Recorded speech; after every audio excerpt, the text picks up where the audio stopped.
예레미야서 3장 1절부터 10절까지는 하나님께서 백성들에게 이야기를 하실 때 하나님의 말로 하는 것이 아니라 사람의 말로 매우 눈높이를 낮춰서 말씀을 하고 계십니다.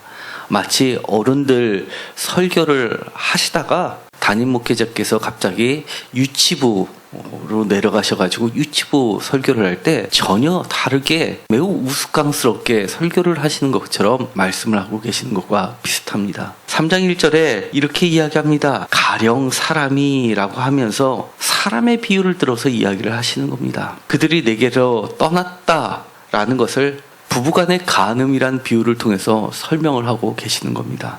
많은 사람들이 현대에 와서는 이 성경에는 특별히 구약에서는 여성을 비하하는 그런 이야기들이 성차별적인 이야기들이 가득하다라고 반대를 많이 합니다. 왜 나쁜 것은 여자들에게 다 뒤집어 씌웠냐라는 겁니다. 그러나 오늘의 이 본문을 보면 남편을 하나님에게 그리고 배역한 이스라엘과 그리고 유다를 그의 부인에게 비유한 것은 히브리어에 보면 도시나 민족들을 여성으로 취급하는 문법적 성격도 매우 강하다는 것을 우리는 기본적으로 알 필요가 있습니다. 이스라엘 백성들 또는 예루살렘 도성에 사는 자녀들 이런 사람들을 여성으로 받는 것과 상통한다고 할 수 있습니다. 그러나 그런 문법적인 것과는 별개로 보다 근본적인 것은 이 세상에 가장 가까우면서도 먼 사이 부부간의 사이일 겁니다. 무천도 되고 촌수를 따질 수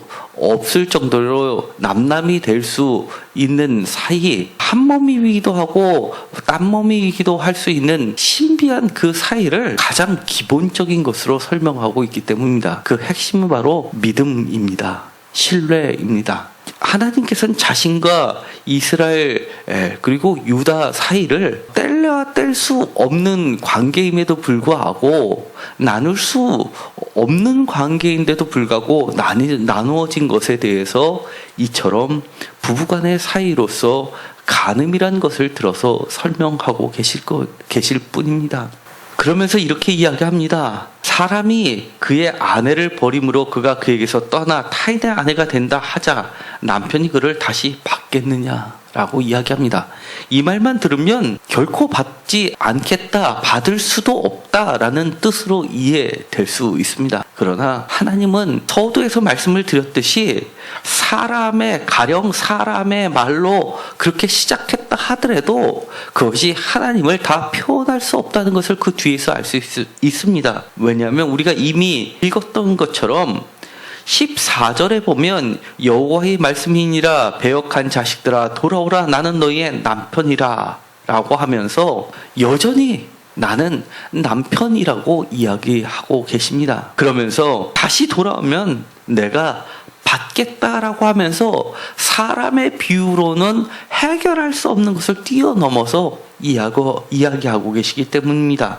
아젤에 보면 이렇게 말씀을 하십니다. 내가 이제부터는 내게 부르짖기를 나의 아버지여 아버지는 나의 청년 시절의 보호자시오니 5절 노여움을 한없이 계속하시겠으며 끝까지 품으시겠나이까 하지 아니하겠느냐.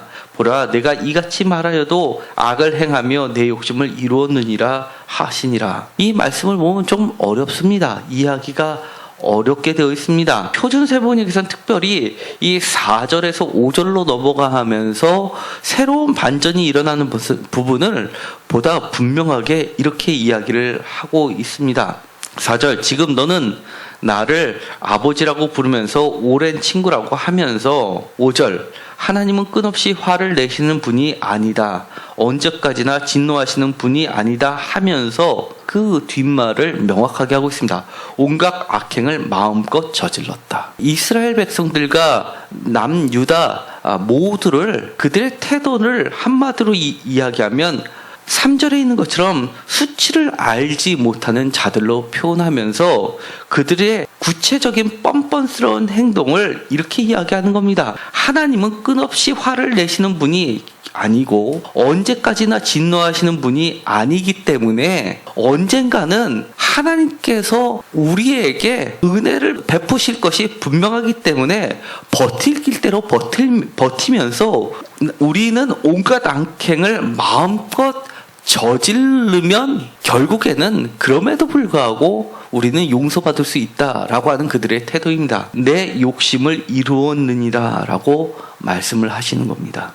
그럼에도 불구하고 하나님은 이들을 위하여 나는 국률이 있는 자다라고 이야기합니다. 3장 지금 읽었던 5절만 읽어보면 하나님은 인간의 언어로 가령 사람의 비유를 들어서 이야기하실 때는 절대로 그들을 다시는 용서하시지 않을 것처럼만 들리는데도 불구하고 3장 12절을 보면 아주 다르게 이야기를 하고 계십니다.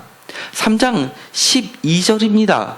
너는 가서 북을 향하여 이 말을 선포하여 이르라. 여호와께서 이르시되 배역한 이스라엘아 돌아오라. 나의 노한 얼굴을 너에게로 향하지 아니하리라. 나는 긍휼이 있는 자라.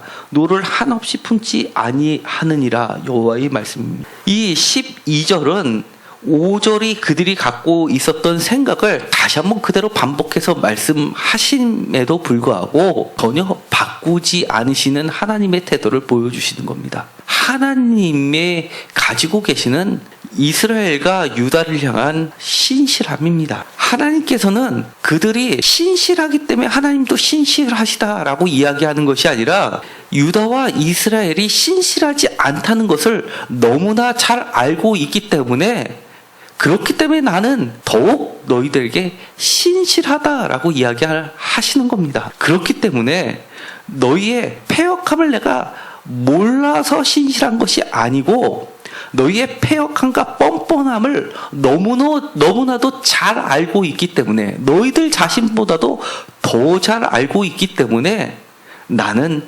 신실하고 그리고 너희들에게 끝까지 은혜를 베풀겠다라고 말씀을 하시는 겁니다. 하나님의 마음을 단적으로 표현해 주는 것이 있습니다. 20절입니다. 3장 20절을 보면 정말 적나라하게 하나님께서 그들의 숨은 생각을 표현하고 계십니다. 20절 다 같이 읽겠습니다. 그런데 이스라엘 족속아 마치 아내가 그의 남편을 속이고 떠나간 같이 너희가 확실히 나를 속였느니라. 여호와의 말씀입니다. 그것도 확실히 너희가 나를 속였다고 이야기합니다. 나를 속이는데 너무나 확실히 나를 속였고 너희들이 생각하는 것처럼 나는 속았다, 속임을 당했다라고 인정하십니다. 가령 사람의 말로 표현하고 사람의 태도로서 하나님 자신을 드러낸다면 어떻게 그 다음이 벌어지겠습니까? 내가 만배로 너희를 대갚하게 주겠다. 가만두지 않겠다. 두 번 다시 못하게끔 본때를 보여주겠다라고 하셔야 되는데 시작은 가령 사람이라고 하면서 마치 유치부실에 가서 유치원들을 향해서 그렇게 자세를 낮추면서 이야기하면서도 끝까지 하나님의 마음, 하나님의 본심을 버리지 않으시는 겁니다. 확실히 나를 속였고 확실히 내가 너희들에 대해 속았음에도 불구하고 여전히 나는 너희들을 용서해 줄 테니 돌아오라 라고 이야기하고 계시는 겁니다. 돌아오라 라는 이 말은 이 3장 전체를 꿰뚫고 있는 핵심 단어입니다.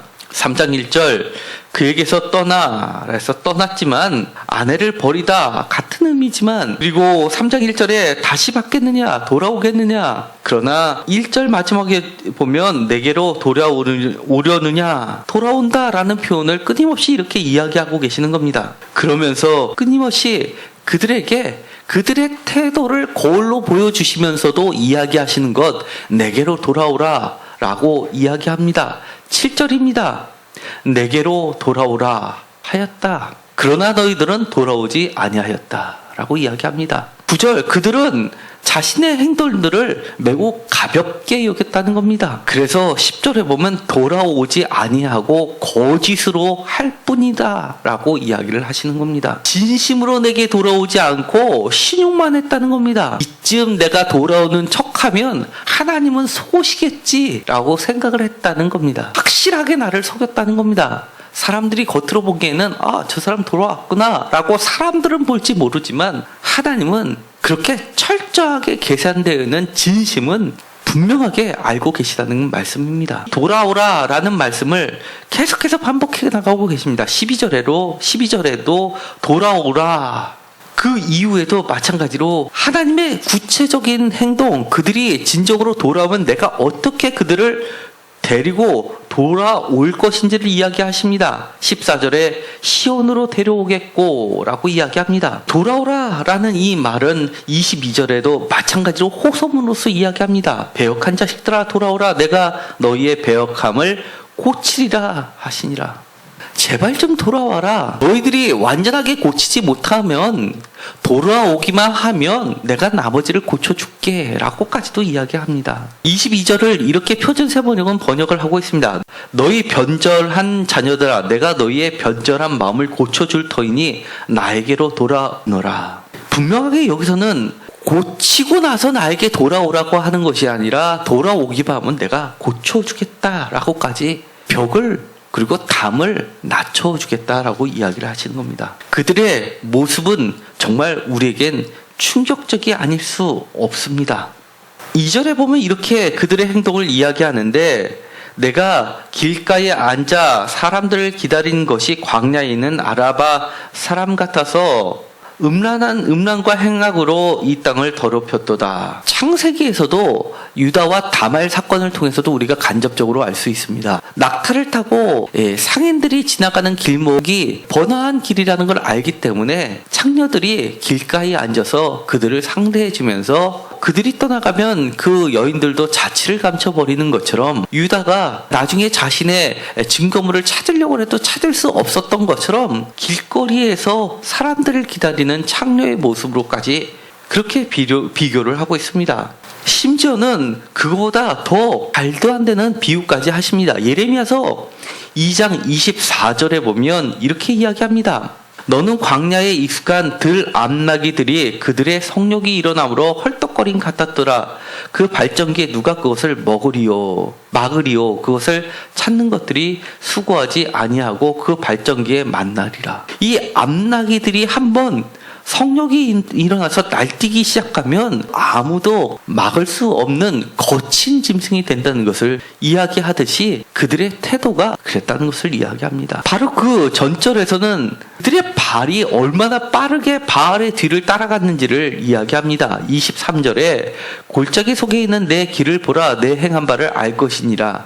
발이 빠른 암낙타가 그의 길을 어지러이 달리는 것과 같았으며 라고까지 이야기합니다. 25절에 있는 것처럼 내 발을 제어하여 벗은 발이 되게 하지 말며 목을 가라게 하지 말며 라고 되어 있습니다. 제어할 수 없는 그들의 마음, 제어할 수 없는 그들의 행동 하나하나를 하나님께서 자세하게 설명해 주시면서 알고 있는 겁니다. 그럼에도 불구하고 끊임없이 그들에게 돌아오라 라고 이야기를 합니다. 교회를 많이 다닌 사람들은 이렇게들 이야기합니다. 이스라엘은 패역함이 심해서 심했기 때문에 먼저 망했고, 그나마 유다는 하나님은 그나마 조금 더 잘 섬기기 때문에 더 오래 갔다. 그러나 유다도 신실하지 못했기 때문에 결국 망할 수밖에 없었다라고 그렇게 머릿속에 박혀 계신 분들이 많을 겁니다. 그러나 오늘 예레미야 선지자는 그 생각을 완전히 뒤엎습니다.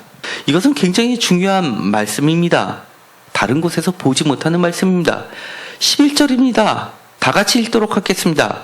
여호와께서 내게 이르시되 배역한 이스라엘은 반역한 유다보다 자신이 더 의로움이 나타났나니. 표준세 번역에서는 이렇게 이야기합니다. 주님께서 또 나에게 말씀하셨다. 비록 이스라엘이 나를 배신하였다고 하지만 신실하지 못한 유다보다는 낫다. 그들이 남유다보다 패망했던 북이스라엘의 정도가 훨씬 좋았다라고 이야기까지 하시는 겁니다. 유다 너희들이 잘했기 때문에 지금까지 망하지 않고 있는 것이 아니라 하나님이 참고 봐주고 있기 때문에 이렇게 연명하고 있다는 것을 알아라 라고 하는 겁니다. 지금 북이스라엘이 망했지만 그것은 이혼서일 뿐이라는 겁니다.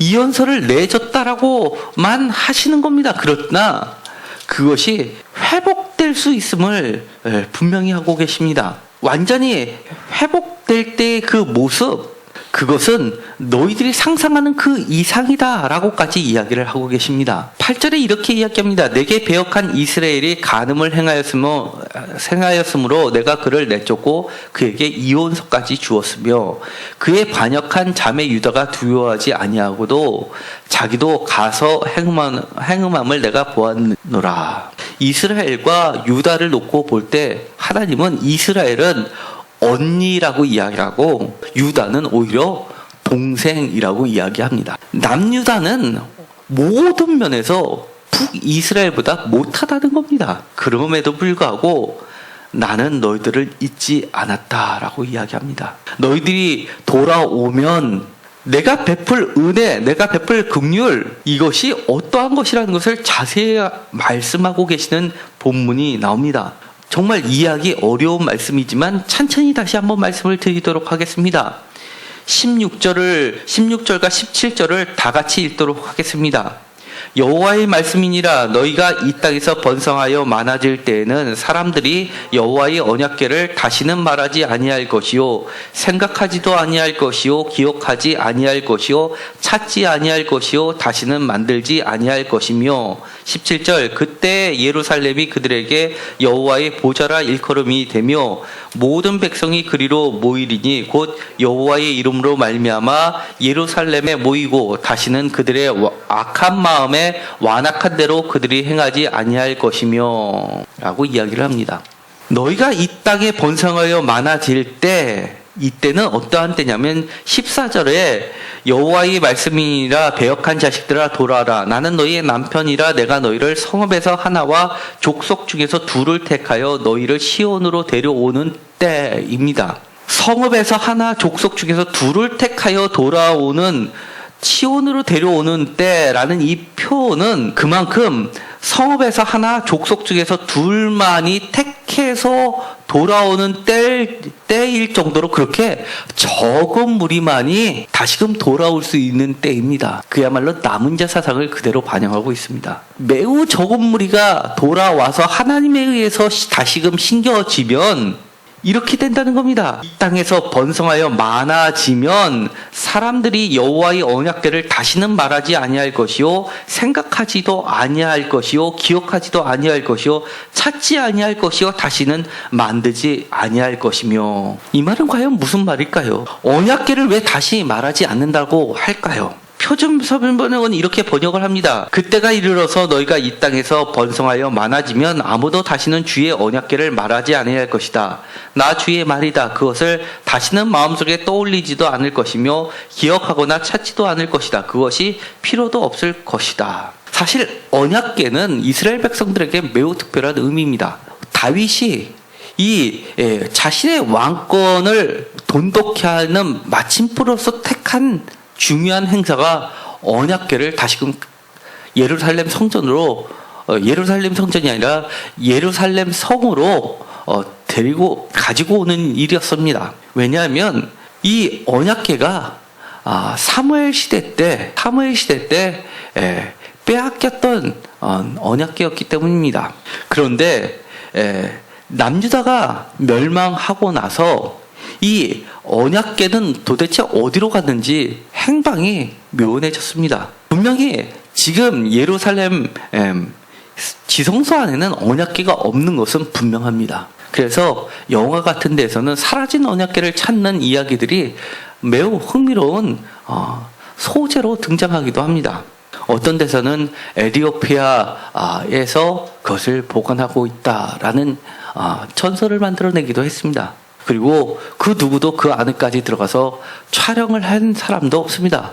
거기에는 솔로몬의 후예라고 하는 사람들이 칼을 차고 바깥에서 기다리고 대기하고 있다가 그 안으로 침범하는 사람은 거침없이 죽이기 때문입니다. 그들은 그렇게 주장합니다. 저 안에 언약궤가 있다. 심지어 그 언약궤를 지키는 사람도 한 번도 그 지성소 안으로 들어가 본 적이 없는 사람들입니다. 그런데 이곳에서는 이렇게 이야기합니다.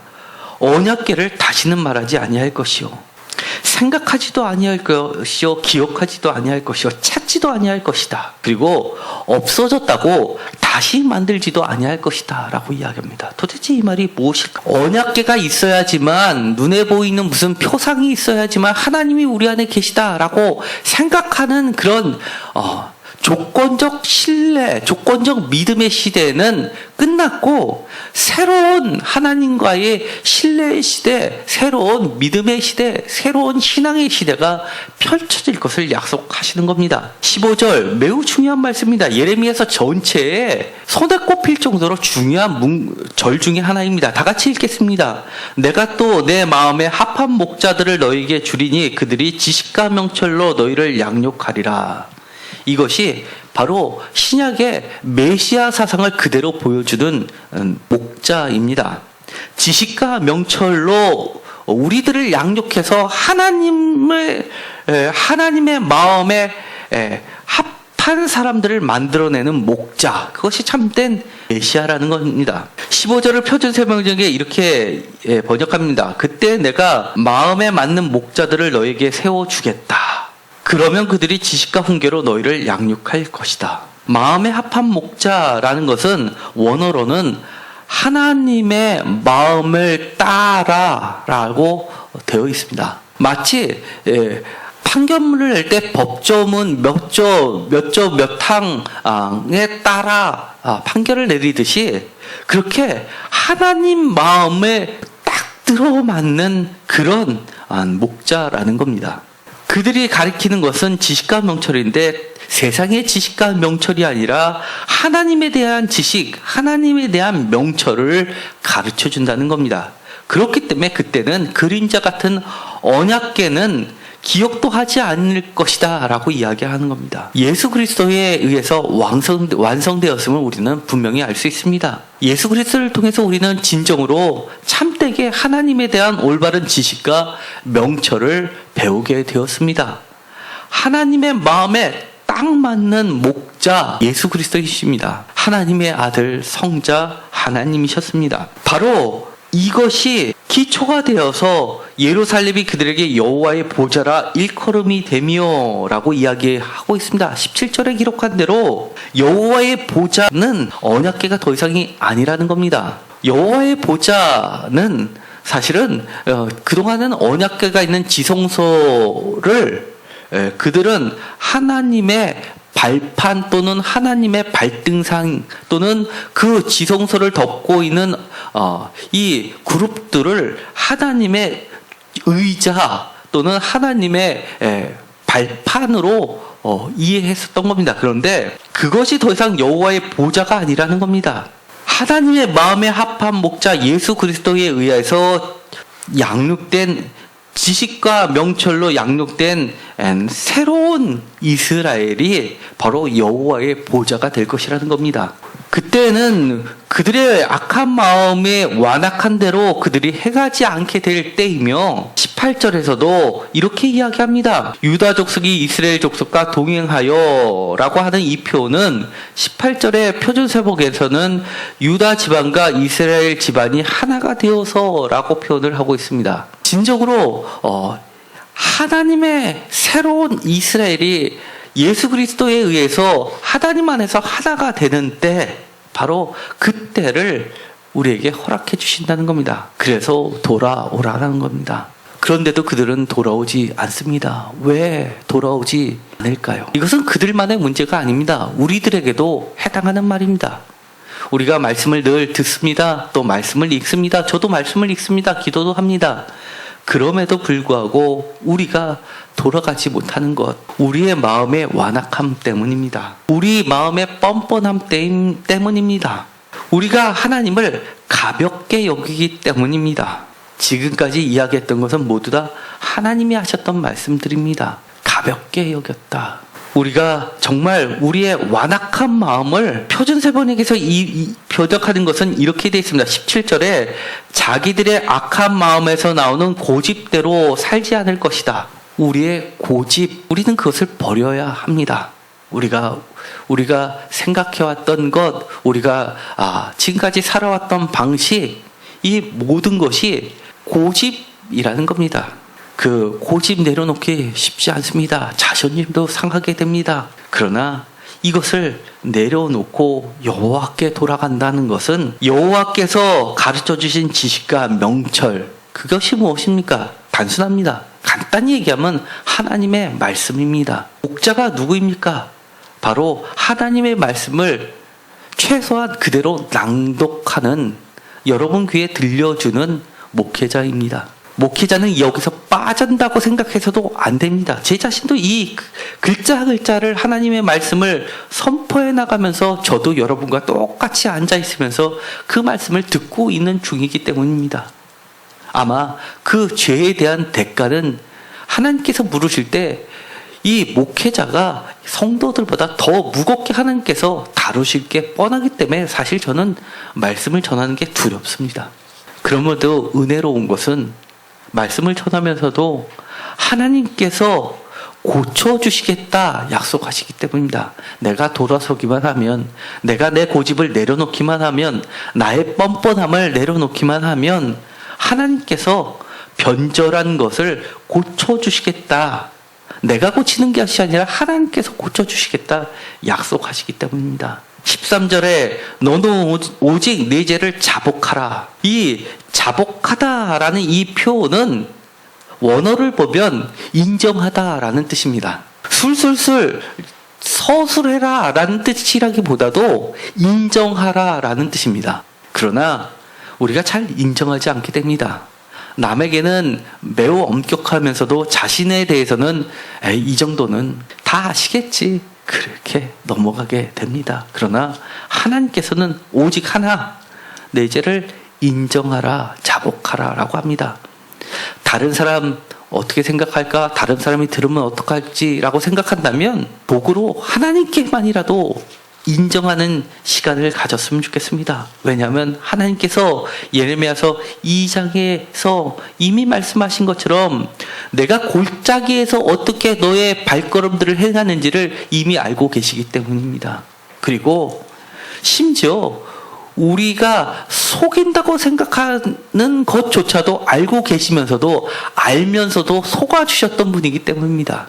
우리가 신실했기 때문에 하나님께서 신실하게 우리를 대하시는 것이 아니라 우리가 너무나 신실하지 못하다는 것을 알고 있기 때문에 하나님께서는 끝까지 신실하시겠다라는 겁니다.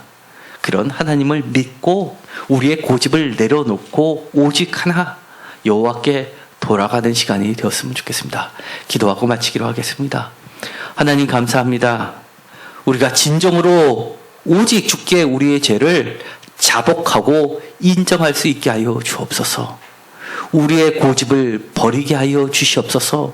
더 이상 우리가 뻔뻔하게 살지 않게 하여 주옵소서. 우리의 불성실한 모습들을 하나님은 너무나도 잘 알고 있습니다. 내가 그렇게 악했나? 라고 이야기하는 남유다 사람들에게 너희의 죄는 이스라엘 죄보다 더 심했다.